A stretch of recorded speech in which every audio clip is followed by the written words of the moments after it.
నేనెవరినో చెప్పండి. ప్రతి వ్యక్తి ఆ దేవుని అవ్యక్త రూపమే, కానీ అది ఎవ్వరికీ తెలియదు. చీకటిలో దాగిన ఆకారం కనిపించదు. అలాగే అజ్ఞానంలో దాగిన ఆత్మ కనిపించదు.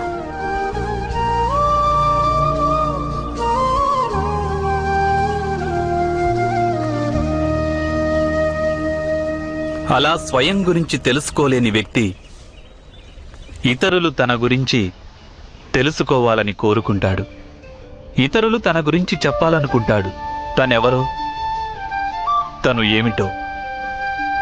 కానీ ఆ ఇతరులు కూడా స్వయంగా తమ అజ్ఞానంలో చిక్కుకుపోయి ఉంటారు.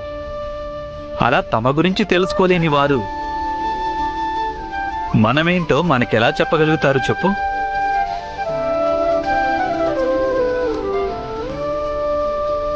నేనెవరిని అన్నది తెలుసుకునేందుకు నేనేం చేయవలసి ఉంటుంది?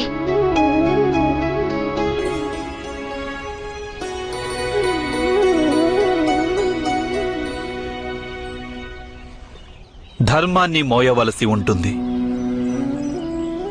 ఆ ధర్మాన్ని స్థాపించడం కోసం ప్రయత్నం చేయవలసి ఉంటుంది.